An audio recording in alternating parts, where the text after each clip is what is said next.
Aujourd'hui, on va parler d'un sujet qui me passionne, la mobilité urbaine. Je vais vous raconter un petit peu ma vision personnelle.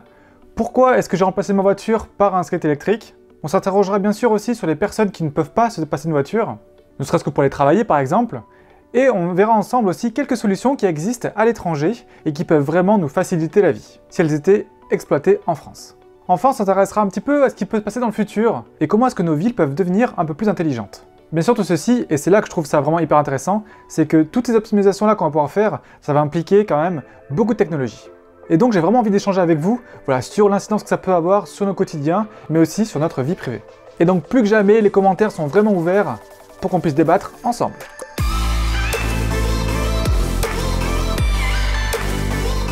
Bonjour à tous, c'est Kevin, bienvenue sur la chaîne e-Bordelais où je vous parle de technologie en transformant le terme technique en usage, pour que vous soyez sûr d'acheter le bon produit et que vous sachiez comment l'utiliser.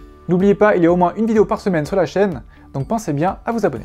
Aujourd'hui, on va pas forcément parler d'un produit en particulier, mais voilà, on va quand même parler d'usage, et notamment en quoi la technologie peut nous aider, justement dans nos usages quotidiens, ne serait-ce que pour aller au travail par exemple. Encore une fois, un de mes plus grands plaisirs sur YouTube, c'est de partager justement avec vous. Vous allez voir, dans cette vidéo, j'ai soulevé plusieurs questions, donc n'hésitez vraiment pas à donner votre avis dans les commentaires. Allez, c'est parti, on va commencer du coup avec ma vision de mes déplacements urbains. Alors pour vous donner du coup un petit peu de contexte, moi j'habite en ville, donc à Bordeaux, et j'ai décidé il y a quelques années de ne pas avoir de voiture personnelle. Alors déjà pourquoi? Parce que déjà une voiture ça coûte cher, si on compte le coût de la voiture, l'assurance, tout ça. En plus, à chaque fois que je rentrais et que je voulais me garer, j'avais du mal parce que je devais chercher une place pendant des heures, pour au final un véhicule que j'utilisais quand même assez peu souvent. Voilà, j'utilisais quelques fois le week-end, mais voilà, vu que je travaille moi essentiellement depuis chez moi, mon véhicule j'étais vraiment très loin de l'utiliser tous les jours. Et donc c'est pour ça que j'ai commencé par acheter une trottinette électrique, puis par la suite un skate électrique, que je préfère parce que c'est encore plus mobile, je peux facilement aller faire les courses avec, je suis pas dérangé quand je vais dans les magasins. Voilà, c'est vraiment pour moi le moyen de transport idéal. D'ailleurs, je prévois très vite une vidéo test de mon skate électrique. Par contre, dans mon quotidien, le fait de ne pas avoir de voiture, ça implique quand même quelques désagréments. Donc tout bêtement, par exemple, pour aller faire les courses. Bon là, du coup, je trouve une solution, c'est je me fais livrer tout simplement. Mais on a aussi la chance sur Bordeaux d'avoir un épicier qui vend des fruits et des légumes en vrac, et en plus qui livre à la maison, donc c'est super. Pour tout ce qui est petit trajet en périphérie de la ville, là j'utilise soit les scooters en libre-service, donc c'est Yego à Bordeaux, ou alors bien sûr les transports en commun. Et lorsqu'il faut aller un petit peu plus loin, et on a aussi des voitures en libre-service. Donc c'est des voitures en fait qui sont garées dans la rue, qu'on peut prendre comme ça, et après la ramener au même point ou pas. Et ce qui est cool avec ces services-là, donc c'est Ye ou alors Cities, c'est qu'il y a tout qui est compris, il y a même l'essence qui est compris. Et pour tout ce qui est trajet un peu plus long, c'est soit le train, soit l'avion forcément, ou alors c'est la location de voiture. Et pour ça, il y a un service que j'ai beaucoup aimé, c'est Virtuo. En fait, c'est un service de location qui se passe que par une application. Donc c'est vraiment génial, il n'y a pas d'attente au guichet sur cette chose-là. Les voitures, elles sont vraiment super, il y a une grande majorité de Mercedes, c'est que du haut de gamme. On est sûr d'avoir un GPS dedans, il n'y a pas d'option supplémentaire. Tout se passe via l'application, et même la clé de la voiture, c'est notamment l'application. Même si après on peut récupérer une vraie clé dans la voiture. C'est un service que j'ai testé pour un voyage de 3-4 jours je crois, et à la fin j'étais vraiment hyper content.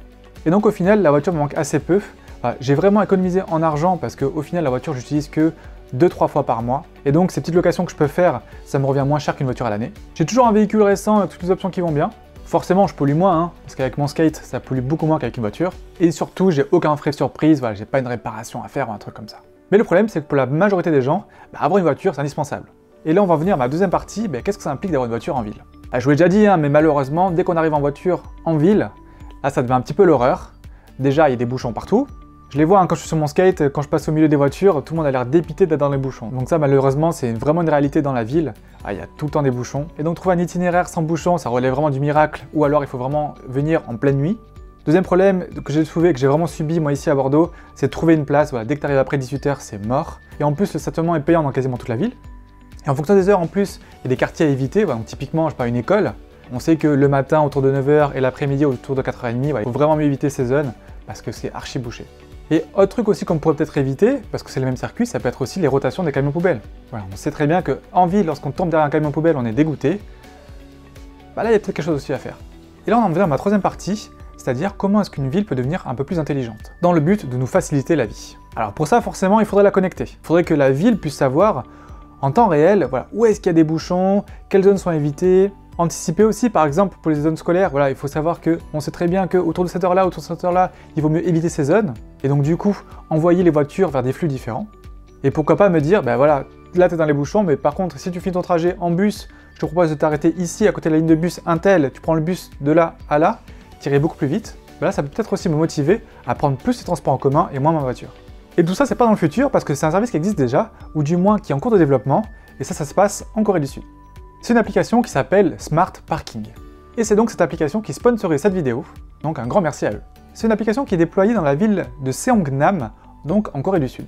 Grâce à cette application, je vais pouvoir facilement savoir où est-ce qu'il y a une place disponible dans la ville. Chose hyper sympa aussi, je vais pouvoir voir une photo de l'entrée du parking. Parce que je pense que comme moi, vous êtes déjà perdu dans une ville à chercher cette satanée entrée de parking qu'on ne voit pas. Et généralement sur Google Maps, tout ce qu'on voit c'est l'intérieur du parking, ça on s'en fout, nous ce qu'on veut savoir c'est trouver l'entrée.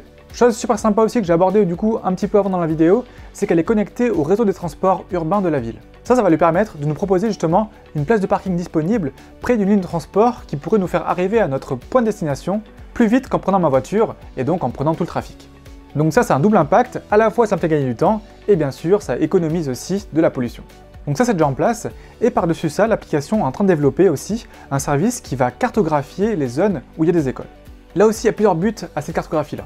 La première, ça va être d'éviter que les automobilistes, justement, tombent dans ces zones pièges aux heures d'affluence des écoles, pour bien sûr leur faire gagner du temps. La deuxième, ça va être une surveillance accrue de ces zones-là. Pourquoi? Tout simplement pour améliorer la sécurité des enfants.